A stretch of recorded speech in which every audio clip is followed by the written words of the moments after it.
guys, magandang tanghali po. Welcome to my vlog today. At nandito po tayo guys sa Duyan. Duyan tayo guys dito sa probinsya. Masarap magduyan. Ayun, nakasabit po yung ating duyan sa kabila. So ayan guys, ang ating duyanan ng puno ng niyog.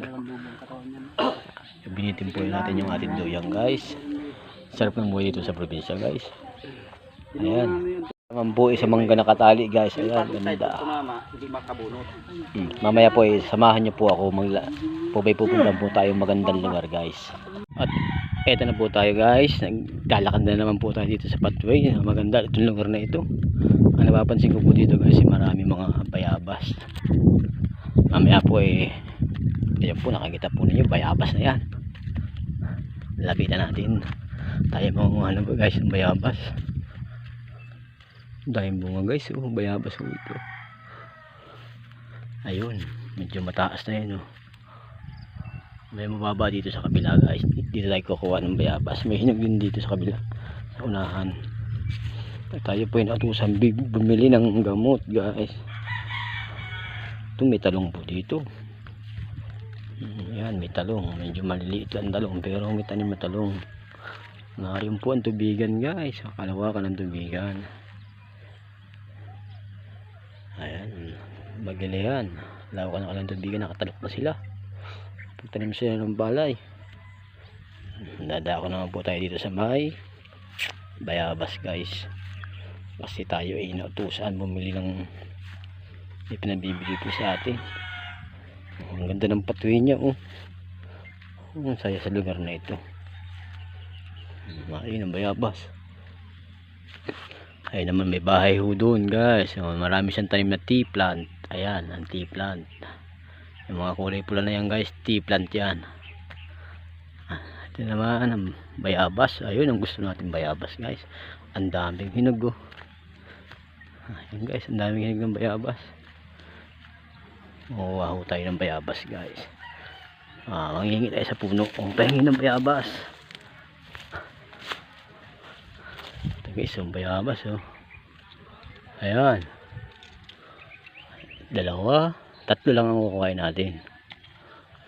Nakakaya din naman. Nangihilang na. Ayan, okay guys, nakapanghingi po tayo ng bayabas. Dahil bunga ng bayabas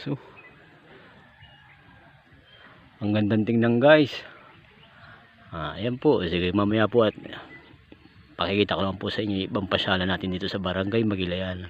Makakabili po dito guys itong dalang hita na ito, kasi yung ilalim niya meron namang mga siling hinog.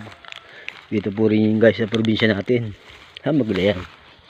Ito guys yung sili ang ganda tapos meron siyang bunga, yung dalang hita guys, namumunga yan dyan, may bunga. At pupunta naman po natin yung bayabasan dun sa dulo sa kabila. May bayabasan na naman dito tayo nakita guys. Ito po, lalabitan natin. Ang sarap naman talaga dito sa bukid, diba? Ang ganda ng tanawin, ang ganda ng view. Tapos may makikita ka pa mga bayabasan.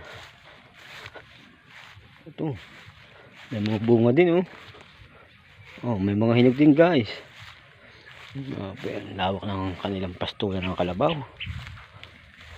Yan guys, hinog na hinog ang bayabas. Ayan, makuha natin yan. Abot guys. Yung kabila hinog din.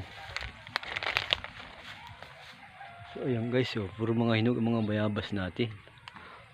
Nakakatuwa naman. Pati may madrikaw din. Ayan, may madrikaw tayo madadaanan. Nakakabilib po dito itong bayabas dito guys. Nalampasan ko kanina. Mayroon palang bayabas dito hinog na hinog. Ito guys, ang laki ganda Sarap naman ang ating bayabas. Meron pa din sa kabila. Kukuhain ho natin siya guys. Ayan.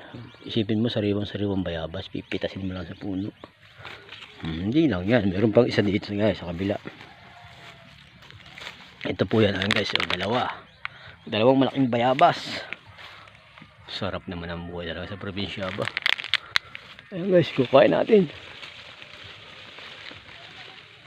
Ayan dalawang bayabas na guys. Hindi ko nakukuha yung isa kasi medyo hilaw-hilawin pa. Sarap, may malumon na bayabas. Ayun, lumon din. Laki naman sa kabila. Tuwa naman talaga ng bayabasan na to ba. Ang lalaki ng mga bayabas guys. Ayan, bayabas na naman. Kuhain na natin to guys. Pwede na to. Ayan. 3 bayabas ito guys. Mamaya po, ano naman kaya mahanap natin mamaya? O sige po, mamaya may update naman tayo. Papunta naman po tayo sa labas. Titingnan naman po natin yung ating tricycle na nakahabilin doon sa tabing kalsada kung okay pa guys. Sa pamamagitan po nitong pag-ulan-ulan na ito. Salamat po at nakapanood na naman ninyo yung ating pinuntahan lugar na naman ngayon guys. Buhay probinsya. Sige po at thank you for watching guys. Salamat po sa inyo.